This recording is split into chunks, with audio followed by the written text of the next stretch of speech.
Regardez ceci un instant. Chaque carré représente un bloc de mémoire. Les objets apparaissent quand votre programme en a besoin et disparaissent quand ils ne sont plus nécessaires. La question à laquelle nous allons répondre est: comment l'ordinateur sait-il quand supprimer quelque chose? Parce que voilà le problème. Si vous supprimez trop tôt, votre programme plante. Trop tard et vous manquez de mémoire. Alors, quel est le moment exact?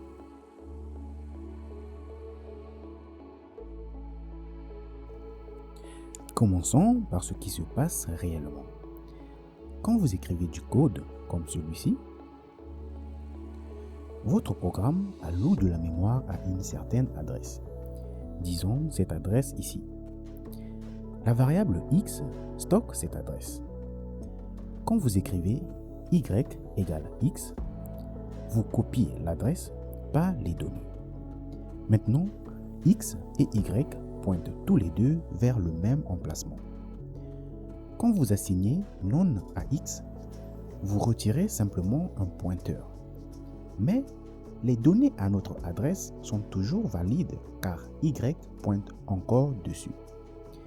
Supprimez les données maintenant et y casse. Mais que se passe-t-il si nous assignons ensuite non à y? Maintenant, il y a 0 pointeur vers notre adresse.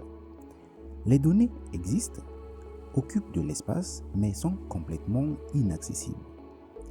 C'est ce qu'on appelle des déchets ou garbage. On peut formaliser ceci comme un problème de graphe. Chaque objet en mémoire est un nœud. Chaque référence est une arête dirigée. Votre programme a des racines, variables de pile, variables globales. Ce sont vos nœuds de départ. La question devient: quels nœuds sont accessibles depuis les racines? C'est un problème de parcours de graphe. Tout ce qui est inaccessible est un déchet. On peut résoudre ceci par un parcours en profondeur, ou DFS. Commencer aux racines, suivre chaque arête, marquer chaque nœud visité. Tout ce qui reste non marqué ne peut possiblement pas être accédé par votre programme.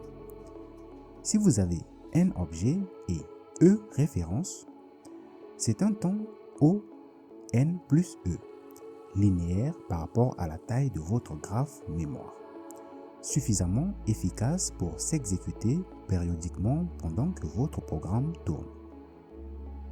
Regardons cet algorithme s'exécuter étape par étape.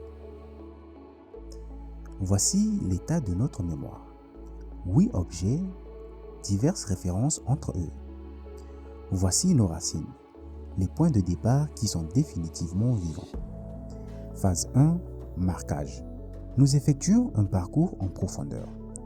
Commencer à la racine 1, la marquer, suivre ses arêtes sortantes, marquer ses nœuds. Continuer récursivement. Remarquez ce qui se passe sur notre pile de parcours. Empiler un nœud, le marquer, empiler ses enfants, dépiler quand terminé. C'est un mécanisme DFS classique. Quand nous terminons, 3 nœuds restent non marqués. Ils forment des composantes isolées dans notre graphe. Aucun chemin n'existe depuis une racine vers ces nœuds. Phase 2, balayage ou sweep. Nous scannons linéairement notre mémoire, supprimant tout ce qui n'est pas marqué. Ces adresses sont maintenant libres pour réutilisation. Optionnellement, nous pouvons compacter, déplacer les objets survivants ensemble pour éliminer la fragmentation. Cela nécessite de mettre à jour tous les pointeurs, mais améliore la localité cache. Maintenant, observation empirique. La plupart des objets meurent jeunes. Dans un programme typique, 90% des objets deviennent des déchets dans la seconde suivant leur allocation. C'est appelé l'hypothèse générationnelle. Nous pouvons exploiter cela en divisant la mémoire en générations. Les nouveaux objets vont dans la jeune génération. Nous exécutons le GC ici fréquemment, peut-être toutes les quelques millisecondes. La plupart des collectes trouvent énormément de déchets. Les objets qui survivent à plusieurs collectes jeunes sont promus vers la vieille génération. Nous collectons celles-ci moins fréquemment, peut-être toutes les quelques secondes ou minutes. Résultat, nous passons la plupart du temps à scanner un petit espace où se trouvent la plupart des déchets. Beaucoup plus efficace que de scanner toute la mémoire à chaque fois. Alors, il existe une approche fondamentalement différente, le comptage de référence. Chaque objet stocke combien de pointeurs le référence. Quand vous créez une nouvelle référence, incrémentez le pointeur. Quand vous supprimez une référence, le décrémentez. Quand il atteint 0, libérez immédiatement l'objet. Cette approche semble élégante, mais a un défaut fatal, les cycles.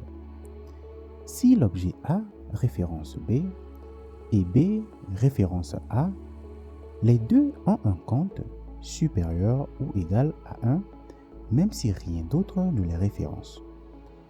Ce sont des déchets, mais l'algorithme ne peut pas les détecter. Python, par exemple, utilise un système hybride. Comptage de référence pour la vitesse, plus un détecteur de cycles qui s'exécute périodiquement pour attraper ces cas. Chaque ramasse-miettes a ce compromis fondamental. Il doit se mettre en pause pour s'exécuter en toute sécurité. Pourquoi? Imaginez que nous sommes en pleine collecte et votre programme crée une nouvelle référence vers quelque chose que nous avons déjà marqué comme déchet. Sans coordination, nous supprimerons des données que vous êtes sur le point d'utiliser. Alors, comment éviter ce chaos? Il existe deux grandes stratégies pour que le programme et le collecteur de mémoire coopèrent sans se marcher dessus. La première stratégie, c'est celle qu'on appelle collecteur Stop the World. Tout mettre en pause, exécuter la collecte, reprendre. Simple, mais cause des pics de latence. La deuxième stratégie, collecteurs incrémentaux. Entrelacer la collecte avec l'exécution du programme. Plus complexe, nécessite des barrières d'écriture pour suivre les changements, mais réduit le temps de pause maximum. Prenons un jeu tournant à 60 fps. Vous avez 16 millisecondes par frame. Une pause GC de 5 millisecondes représente 30% de votre budget frame. C'est inacceptable. C'est pourquoi les moteurs de jeu évitent souvent les ramasse-miettes. Alors, quel est le paysage aujourd'hui? JavaScript, Python, Java, Go, C#, tous utilisent des ramasse-miettes. Avec des stratégies différentes, mais les principes restent les mêmes. Rust a pris un chemin différent. Prouver à la compilation que la mémoire est sûre, insérer la désallocation automatiquement. Aucun collecteur runtime nécessaire. Vous obtenez à la fois sécurité et contrôle. Quel est l'impact de ce modèle? Des catégories entières de bugs comme use after free, double free, fuite de mémoire sont éliminées par construction. C'est pourquoi les langages memory safe remplacent graduellement C ou C++ dans la programmation système. Donc voilà, le ramasse-miettes, c'est un algorithme d'accessibilité de graphes tournant continuellement en arrière-plan, résolvant automatiquement un problème qui tourmentait les programmeurs pendant des décennies.